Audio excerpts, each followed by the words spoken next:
Very special episode today because we got the actors and the director from Senna, the new Netflix series that's coming out. We'll talk to them a little bit later in the show. But Tim, there's been a lot of news in the last week. The news cycle continues. We want to start with some great news, which is the Monaco Grand Prix, which could have been up in the air. There was talk about that and Spa in Belgium and a few other tracks being maybe rotated through the calendar year to year. The Monaco Grand Prix will return 2026 to 2031, and it will be held on the first June weekend of every year, first full June weekend, and it will take it out of conflict with the Indianapolis 500, which race fans just have hated for years. So, Tim, I like the fact that we're finally going to get the separation between these two races is great. Here's the thing that I want to know, though. We get the details. It's great. Monaco's going to be back. How do we make, is there any provisions to make Monaco a better race? Adam, it's difficult because I know you and I have been over it, and you and I actually did pretty much like a whole podcast on this on how can they kind of change the track, and there's not really much they can do. You can't do it. Really yeah. isn't. The only thing they can really do is make the cars smaller. That's it. And by the way that the regulation looks for 2026, I mean the cars are going to be a bit smaller, but not that much. So we're still going to be running into the same thing where it's like qualifying on Saturday is going to be what you really want to tune in for, and then the race on Sunday, it's still going to be a bit of a procession depending on weather and all that kind of stuff, red flags, etc. But still, I mean, impossible to pull off a pass now with the size of the cars. So it doesn't make sense at this moment. But look, I get why you'd want to keep it on the calendar. It's a crown jewel race. It's a crown jewel event. To see a Formula One car going around the city streets of Monaco is a pretty incredible. It's a pretty incredible thing to watch these guys pilot an F1 car around there. It's incredible. And then obviously there's the spectacle of it too, which again is amazing. So I don't know. We'll see what else can be done. I don't really think there can be much else done with the tracks, but yeah, I'm glad it's actually back on the calendar, Adam, just because it's such a classic race. Yes. Right? Yeah. That's what it is. I mean, it just is. We look at things like the Winter Classic now, right? And it's kind of like I couldn't imagine an NHL season without a Winter Classic. Yeah, I just couldn't. Yeah, or the it's the Super Bowl, it's the World Series, there's something about that track. There's magic there. Yeah, exactly. And so, I mean, I'm glad it's sticking around. Glad it's back on. We'll be back on the calendar. We'll remain there till 2031. That sounds like a pretty big deal. Like it sounded like it wasn't a small feat because they've been at each other going back and forth for quite a while, Adam, to try and down long term. I think there's a huge disparity between what the races say a Saudi Arabia or an Abu Dhabi or a Bahrain, what they're paying versus what Monaco was paying for the rights to have it. I think Monaco was in the 20 million. And I think, if you look at Jeddah, it's like 200 million or whatever it is. It's a crazy number. It's a huge number. Yeah, it's a huge number, but it is a huge difference. Maybe it's 100 million, but it's still a huge, There right? is a difference. There's definitely a difference between the two, no question about it. And I think Monaco is getting a bit of a sweet deal for a long time. As for the financials, I don't know what the exact numbers are, but I can bet that they would be now in alignment with what most races are now paying for to have F1, show up and put on the show and stuff like that. So I could imagine they're now on the same playing field as a lot of the other Grand Prix, which is good, right? I mean, that just shows you that Formula One, I think as a sport, as a brand, has really solidified itself as something that's not going anywhere anytime soon, but something that's also now starting to be mainstream, right? It is. I mean, when we look at what F1 is doing with their F1 75 show that they're doing in February at the O2 Arena, I mean, that's huge. This is kind of starting to remind me of NBA Media Day or, beginning of whatever sports season event that hypes up the fans. It gets the fans closer to Formula One as well, especially during a downtime in the season. And so I think all of these different things are just really letting people know that Formula One is not isn't wasn't it's not just like a one thing anymore, right, Adam? Because after Yeah. Drive 5, everybody's like, oh yeah, well, we'll see how long this lasts. But it's like it's still lasting and it's still going up, and the team's valuations are still going up, and countries want Formula One to now come to their country to race. They're now having bidding wars as to like where are they going next? Like, are they going to start flipping and rotating races out during the European season because there's Yeah. so much, there's so much that people want them to come to their country. So it's starting to become like a really, really, really big deal. So to get Monaco locked in for this long is a pretty big story. And the economic impact on these particular instances, like there are different. I mean, obviously, when the race was in Russia, yes, there's an economic impact, but there are questions about some of these regimes and some of these places that they drive, and where you're not getting a ton of fans out because not a lot of people either can afford it or allowed or whatever. Like there are political issues there. Formula One's position on that has always been, listen, we believe this sport can bring people together. It's not our job to tell people what's going on, what should be happening in their countries and that sort of thing. So we've seen those stickier issues that they've sort of skated their way through.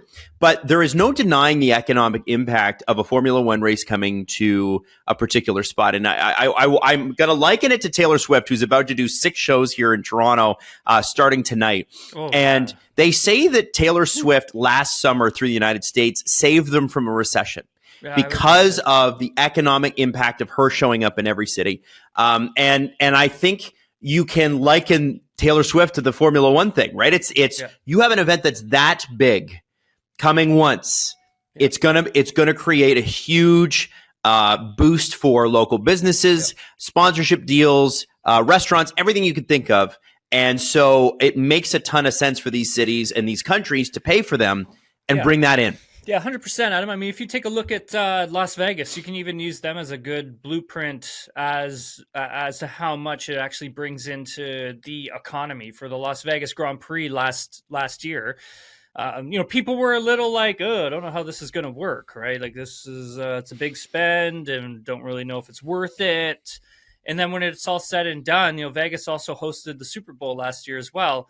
And it turns out the Formula One weekend brought in like way more money than the Super Bowl did when they were there. And so, and I'm not trying to compare sports. I'm basically saying that you have an appetite for a particular event that's going to bring in people from all around the world, where with the Super Bowl, like it's a little like you're going to get your American fan base. You're going to get your American sponsors who are going to be bringing in, activating, having people there on the ground, having people in the booths, having people, buying hospitality suites. With Formula One, you have fans coming in, getting general admission tickets. They're sitting in the grandstands. They're just there to see the Formula One race and then leave. So they're there for 3-4 days spending money. Like I remember going into one of the casinos, actually it was one of the big ones, and they were taking me around the poker tables, and they were like $10,000 buy-ins, and they're wow, like, we're all reserved. All of those tables, and there were like 30 tables, all reserved for the next 3 days that the Grand Prix was in town. Wow, 24 hours. Wow, every table. And so, yeah. That's crazy. That's great. $10,000 buy. Can you imagine? Yeah, oh my God. Now, couple this with some interesting news out of Formula One. The guy that ran the races, Tim, was let go, fired, resigned. There seems to be some fog around this. So I don't fully understand the role. I need you to explain the role and then why this is a big deal, because that did make a lot of news. Absolutely. So, Niels Vittich, who is the race director, or was the race director, I should say, he was, the FIA had told me that he stepped down. That's what they had told me when I had messaged them. But later, I went to find out that Christian Manath, who is actually, he's really plugged in with the FIA, a very good journalist as well. He had reported that Niels Vittich didn't step down. He was fired. Okay. Now the FIA is usually pretty good at providing transparency. It just takes them a while for some reason to always kind of get to us. So we'll find out more on what actually really happened when we get to Vegas next week. But Niels Vidic, he's essentially your head referee during the races. He's also one of the guys who makes sure that the tracks are homologated. They're also up to code. He makes sure that the racing is going to be safe. The drivers will be safe. He's the one who will call out a red flag during an event if a big crash has happened. So he's kind of like your head referee in a way, and very important figure. Like very hard to lose someone like that. He's been doing the job now for a while. He it's a tough job, Adam. Like they're traveling a lot and they're going to different parts of the world. Like they're on flights all the time. Like I don't know how these guys have family lives, because it's like they're always traveling. They're always on the road. They're always doing stuff. But they have a new guy now who's going to step up. He is from Formula 2, so he's basically like the head referee of Formula 2 and Formula 3, who's going to step up and take the position in an interim fashion. Not too sure if this person will remain for next year as well. There are others who could probably step in. The guys from WEC, they do a great job. One of the lead guys from WEC has done Formula 1 before, so there's that as well. So it's definitely a tough loss, because you also lose a bit of the consistency with how things are done, not necessarily the stewardship. I mean, the stewardship is a totally different thing, and that's something we've gotten into before on here, the ones who hand out the penalties and who's under investigation and all that stuff. That's a different story.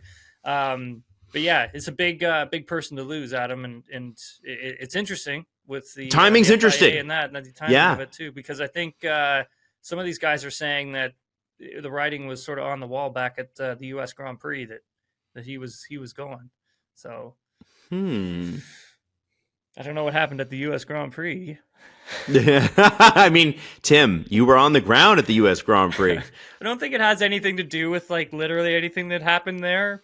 It was just whatever that was. It was the culmination of probably a bunch of events leading up to it. Yeah, who knows? And it could be that they may want to move in a different direction of how they want to do things. They may want to swap out race directors, which they tried to do a few years ago after they let Michael Massey go. And so there's a number of different things that could be at play. But like I said, we'll learn more as to what happened, why it happened, as Vegas gets closer. Got it. Okay. All right. Formula 1, man. There's been a lot of stuff coming down the pipeline too, eh? I don't know. Right. I mean, it has been a busy work week. I mean, obviously, I don't even know if we've talked about Gabriel Bortoleto getting the job at Sauber. And Adam, I haven't seen you in weeks. I know. This thing right here. I know, it's gross. What you got going on up well, top, buddy? So Movember is one of our partners on the Steve Dangle podcast. So somebody had to grow a mustache. And I was like, people were like, oh, grow it to here, right? Like right to the edge of your mouth. And I was like, no, I want to go a little longer. I want to go, if I'm doing this, we're going Tom Selleck. So, and my wife keeps going like, she's like, when's the Tom Selleck part happen? So, the mustache is not great at the moment, but what I've heard is that when you grow them, it does actually take like 3 months for them to grow in properly. So she's like, you lied to me, Adam. There is no Tom Selleck here. I sold her on the promise of that, and that's how we got married, and now she's stuck, right? No, so we'll see. I mean, I might actually keep it just to see what it looks like fully grown in. Like if I keep it through Christmas, then I'll always have a Christmas where I had a goofy mustache and my daughter can make fun of me for it when she's older and that sort of thing. But, I don't know. Get it to spiral up. You gotta get listen, I'm not opposed to 18th century British general. No, not at all. Just wax those ends. So let's talk a little bit about that Sauber move, Tim, because since we're on the conversation here, Bortoleto in, Bottas probably to Mercedes. They were posting pictures about him. I think that deal's basically done if it hasn't been announced.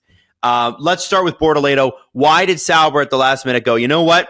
Let's take a chance on the rookie? Whatever the deal was that they worked out with McLaren, I think they're finally able to kind of get that across the line during the Brazil Grand Prix weekend, because that's where I think it got firmed up, was around that time, probably on the Sunday.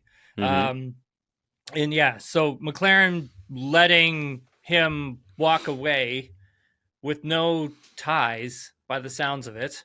That's a huge deal, right, Adam? Because we had discussed that it's kind of like Andres Stella didn't want to just let him walk away. He didn't want to let him just go and leave for Sauber and not have any ties back to McLaren, saying, like, if we have problems with Piastri or Norris, we got this other guy who's been, training down at Sauber.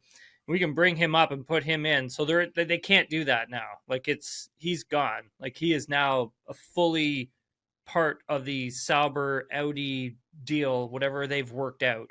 And, that's Alonso's guy, right? This is Fernando Alonso's guy. And Fernando Alonso was adamant that he was going to get him into Formula One.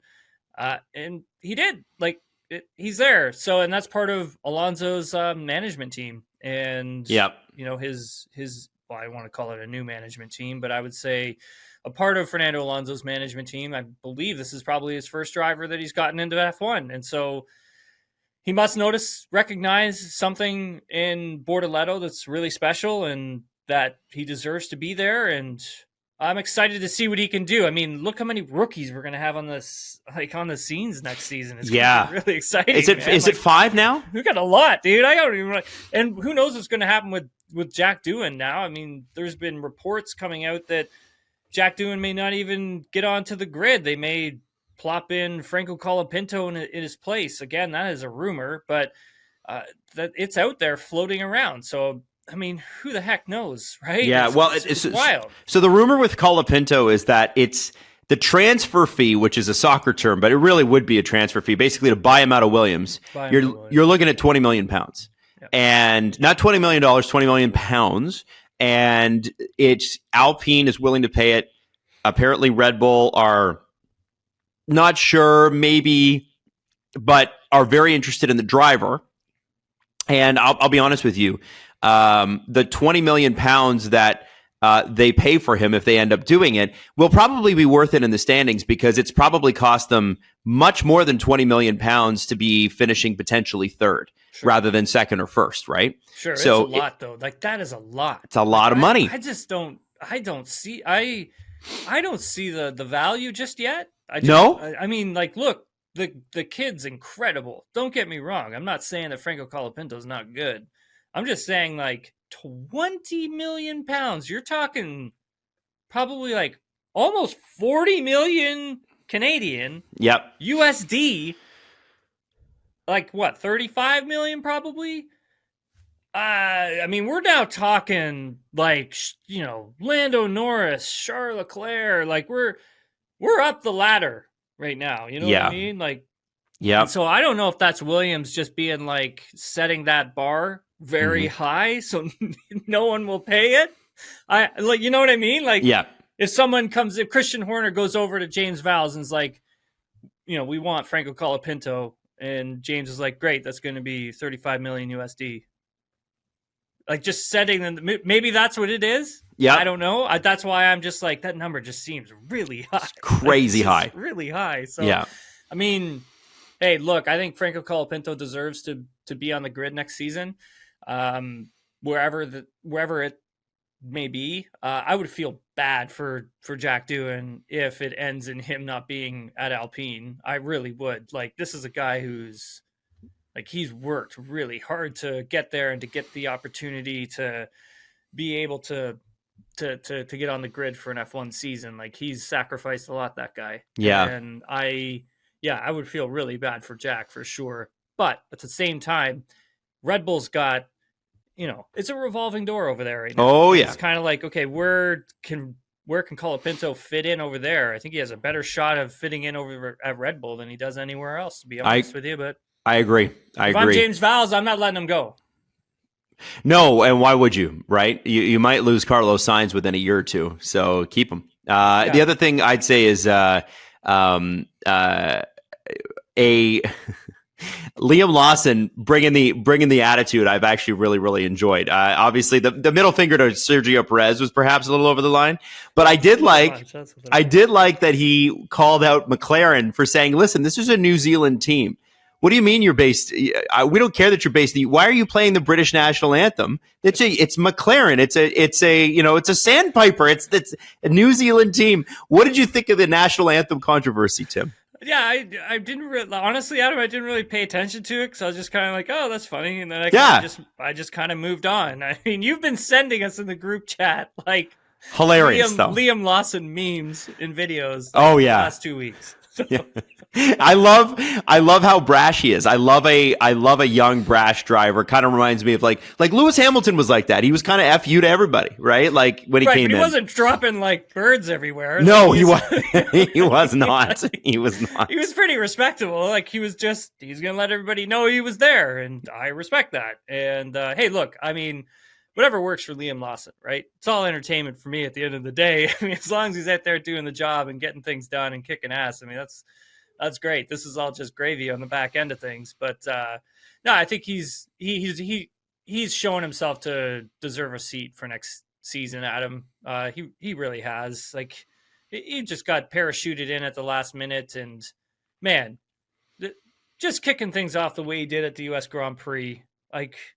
And then Mexico as well. Did well in Brazil in like torrential downpour, like when he could. Like it just, I mean, yeah, he deserves to be on the grid for next season. So let's see what happens with him. But I highly doubt Red Bull, doesn't bring him back. I think he's back in a Red Bull machine in some capacity. Either it's with Racing Bulls or it's with the big team. Okay, all right. That makes sense. Makes complete sense. He's really showed well. I mean, you've watched him, Adam. Like, what do you think? I mean, listen, I think it's going to come down to his like the one race where you did flip off Perez. That you have to remember that they're fighting for like 17th at that point, and for him to be down there, Red Bull has to look at that and go, okay, well, like that, yeah, it's whatever that the competition thing aside, you're at the back. Why are you at the back? And with Red Bull too, they rarely give the driver the benefit of the doubt. They're not like, oh, they're at the back because we made a bad strategy call. They're like, they're at the back because they suck. It doesn't matter what the strategy is. You need to win anyway. Like that's Red Bull, right? So I need Liam Lawson I need him in the top 10 the last 3 races before I make that commitment. But like, it's pretty clear Sergio's done. And they got to move on. They got to move on. And so maybe he's a reserve driver. Maybe he's an ambassador like Ricardo potentially. But I think that ship must have sailed. I don't know.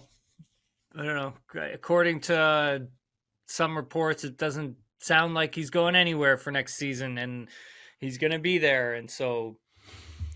I have no one has any idea at this moment what's going to happen. And I also don't think we're going to find anything out until we get to the end of December, probably. Right. Well, it's you know what, the amazing thing about this, the Colapinto stuff, the Bortoleto stuff, the whatever, all of this is because Lewis Hamilton went to Ferrari. All of it. That's awesome. All of it, Tim. It's still playing out. We're almost a year later, Tim. It's crazy. Awesome. So good. It's amazing. Okay, so listen, we're going to be back next week with our usual schedule. We're going to do our Thursdays, and then we're going to have the show, or we're going to have obviously the race next week. And Tim, you will be there, which is exciting. And then on the Monday, we'll have our recap episode of the show. So for the last 3 races, that's what we're going to do, back to our normal race schedule. But for now. There's a series that Tim and I have been lucky enough through Netflix to watch already. It's Senna, and it's about Bruno Senna. I'm kidding. It's about Ayrton Senna. And it's about not just the driver, but what he means to Brazil, what he means to the rest of the world. Formula One in a day and time. You know what I mean? Like, it was a real that is a snapshot of what a lot of people I think our dad's age would call the golden age of Formula One. And I think we're living in the golden age of Formula One right now. But, that was one of the the definite peaks, right? Even my mom, who could care less about racing, watched the Ayrton Senna documentary, the real one that they did, because of how big he was and how much of a force he was. And Tim, you saw the series. What did you think? Well, we're gonna do a review on that, right? Yeah, but I just like a quick one, Let's save it. No. You want to save it? Save it. Oh, okay. Yeah. All right. I want to say I got a lot to say about it, so we'll save it till we do our review. So once Senna drops on Netflix, Adam and I will do a review of it. Okay, so you're going to see now some of the interviews and some of the things that we got to talk to them about, which is really cool. We had the opportunity to interview the director, so we'll talk to him first from Netflix's upcoming Senna series. Enjoy. First off, thank you so much for joining us. And you see the name Senna, and you look into this project as a director. It seems like it's pretty intimidating because this is a person who is so representative of sport in so many different countries, Brazil specifically, and Brazilians are passionate. Vicente, was it kind of scary for you to take this on? It was, and it kept me awake for 3 years, and it still does.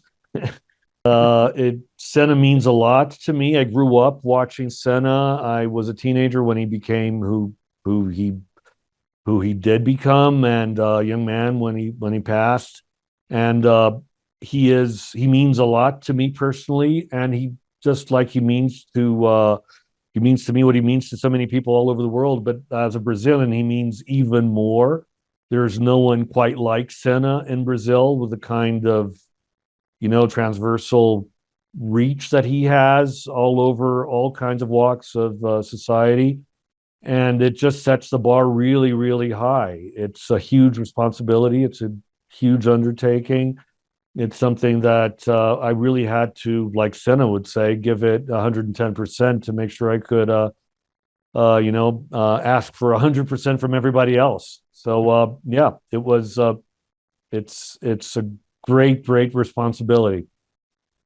Well, first of all, thank you for your time. We really appreciate it. I've gotten to watch the first 4 episodes of Senna. From myself, I was a professional racing driver, and the reason I got into racing was because watching Senna when I was a 9-year-old. He was everything to me as well. I found like the movie, the show is just incredible, and the attention to detail is also incredible. I just wanted to know how challenging it was to get the script like exactly where you wanted it before you started shooting this. It was a huge challenge because there are lots of challenges, of parallel challenges in the show, like Senna. There's the obvious the challenges of getting every detail right, from the cars to the period to the music to the sets, the wardrobe, all of that. But there's also the greatest challenge of them all, which is doing Senna justice, is telling a story of the man to audiences that know him and that will come after you if you get anything wrong, and to people who have never really, that know of him but don't really know the man, don't know his story, that know a little bit of the myth and of the hero, but not so much of what made him a hero. And that was really what we were after. As you guys know better than anybody else, there are many extraordinary drivers in motor racing and in F1, but there's only ever really been one hero, and that is Senna. Mm-hmm. To understand why he is that guy, why he is that hero, and how he became this hero, not just in Brazil, but all over the world for people like you guys, like me, like people like today. I was talking to people from Romania and Italy and you name it, why he means so much, not just like a genius driver, but as a person.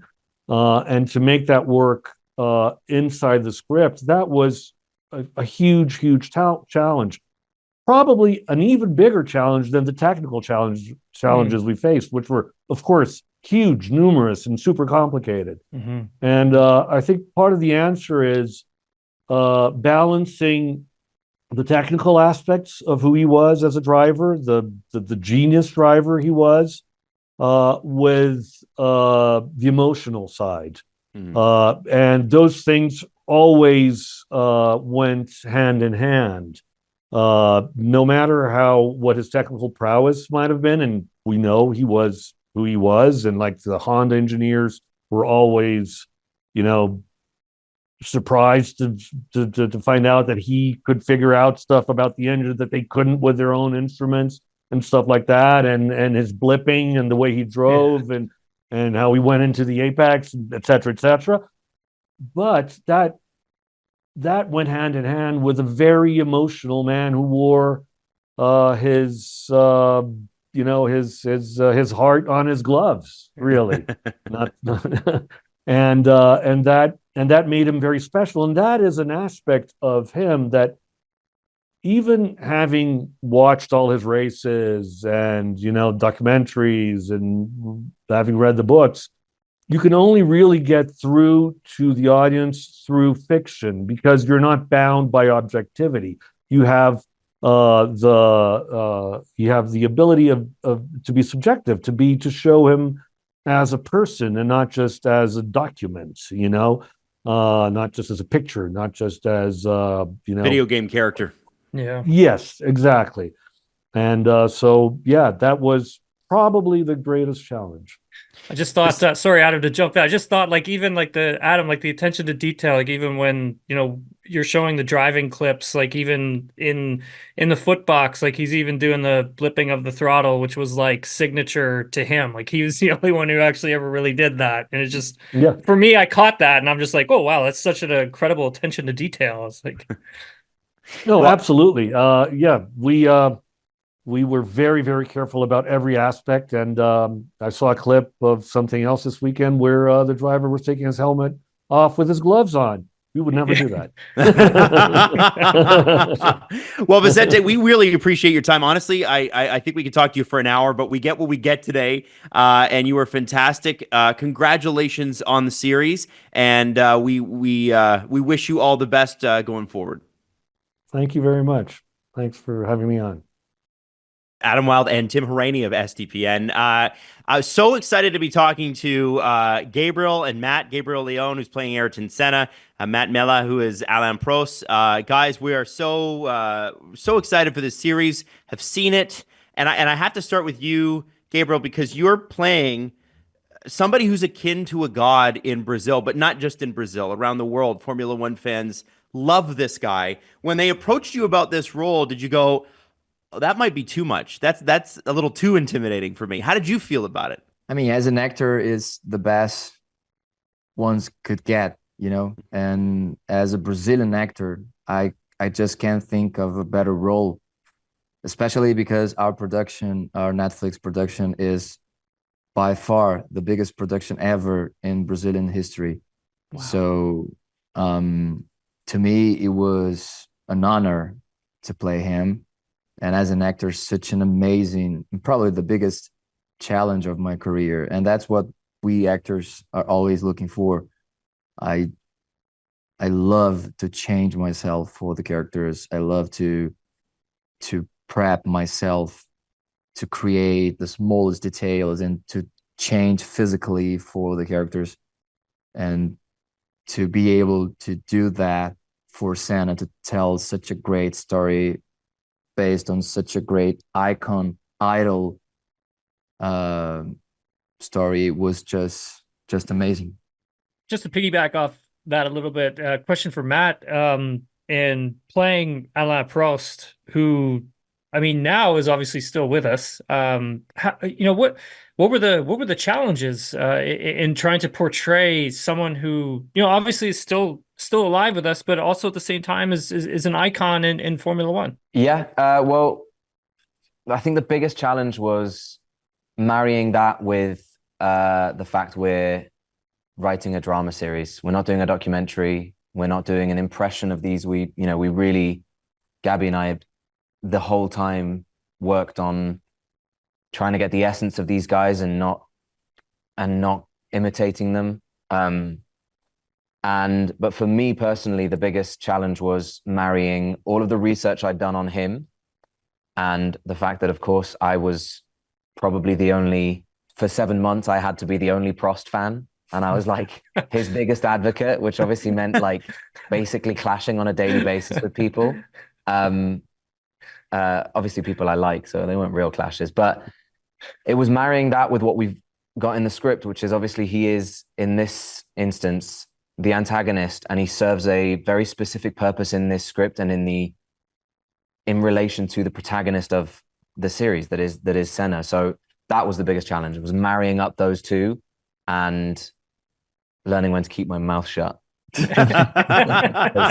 Sometimes you just got to shut up and say what's written in the script. That's fair. That's fair. We could all learn something from that. Hey, Gabriel, I'm curious, as a Brazilian yourself, what was your family's reaction when they found out what you were doing? They were just like, they just exploded in happiness, because I'm from 93, so I wasn't even 1 year old when he died. Mm-hmm. But I grew up in a family of Senna's fans. So, I mean, my family's, I'm really close to them, to my parents, to my brother, and they've always been so supportive with my career, and especially for my parents, for my grandparents that really followed Senna, used to wake really early in the morning to watch him race, had that as a tradition, as a familiar tradition, just like probably all of Brazilian families. It was something else, I'd say. And so on for me, not only, as I said before, because of an amazing challenge it was, but also because it's always amazing to make the ones you love proud of you. So when I first told them I would play Senna, I could see on their eyes how proud of me they were. And now, I mean, in a couple of weeks, my mom and dad will be with me here in São Paulo at the premiere, and I just can't wait to see their faces watching the series. Yeah, it's an excellent series. I've already gotten through to episode 5, and it's fantastic. I mean, I was a professional driver back in the day, and Senna was he was a hero for me. He's the reason why I got involved in motorsports to begin with. And I felt just that both of you just did such a great job of recreating who both of these characters were, people were. Did you get a chance to do any racing at all? Did you jump in any simulators? It's a question for both. To experience what that world is like inside a race car. Yeah, well, we did 6 weeks of prep, roughly. Gabby and I. We had a couple of the other actors come in and out for those 6 weeks, but for those whole 6 weeks, it was Gabby and I in Argentina doing.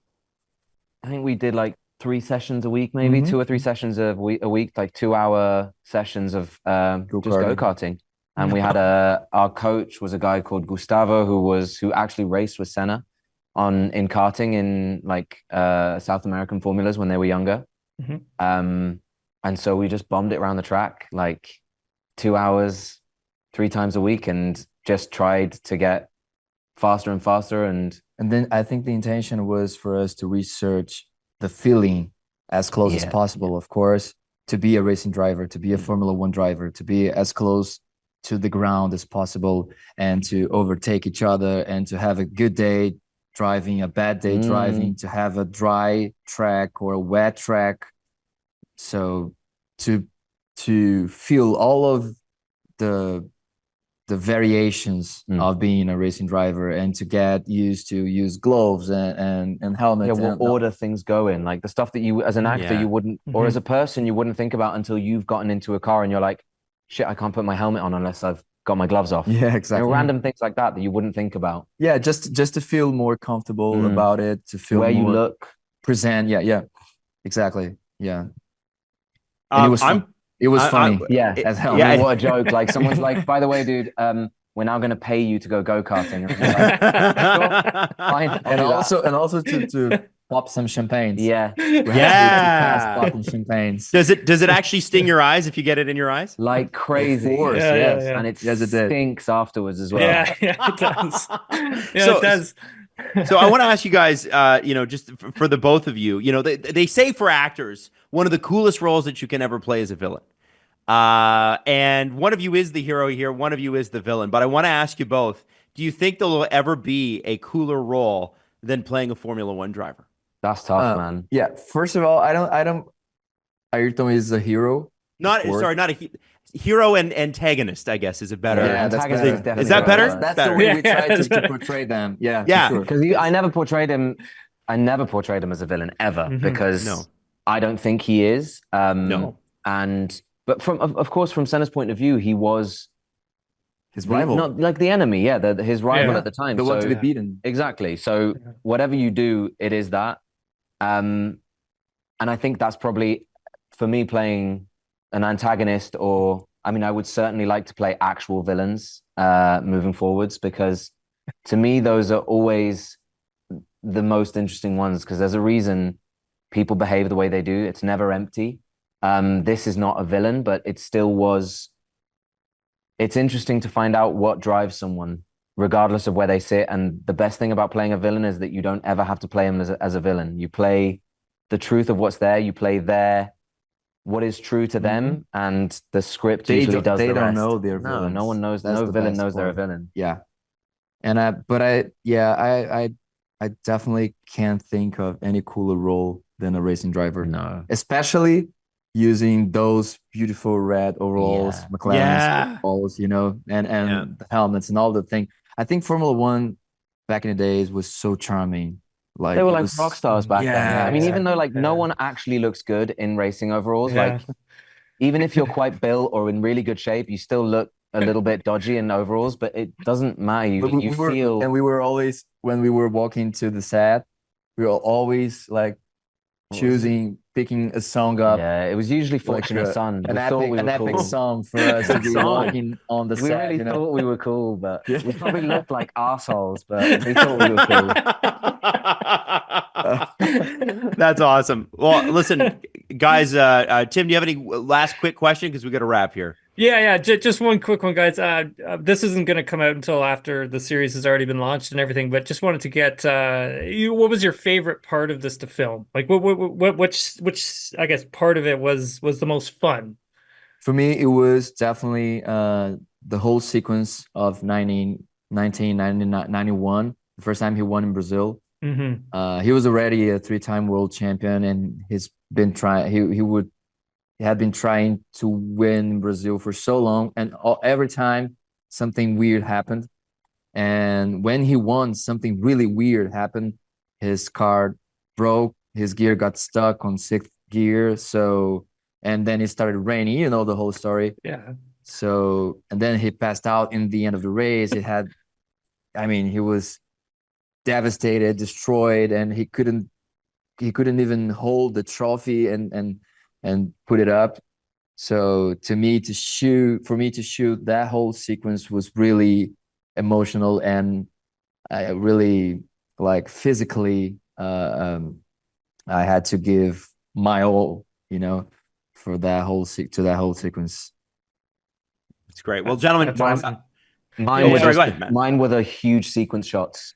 Vicencio, our director, had a really strong idea of style. I'm sure because you guys saw it. Those enormous tracking sequence shots. There's nothing quite like it. It feels like It's almost like theater. you're there. Yeah, yeah. exactly. Mm. Yeah. Gentlemen, we really appreciate your time, and congratulations on the series. It's fantastic, and as Yeah. Thank you, hardcore guys. Formula One fans ourselves, Yeah. it's so nice to see it represented well, because it's really hard to pull that off. So well done, gentlemen, and I hope you enjoy the rest of your day. Yeah. Thanks, guys. Thank you. guys. Take care. Cheers.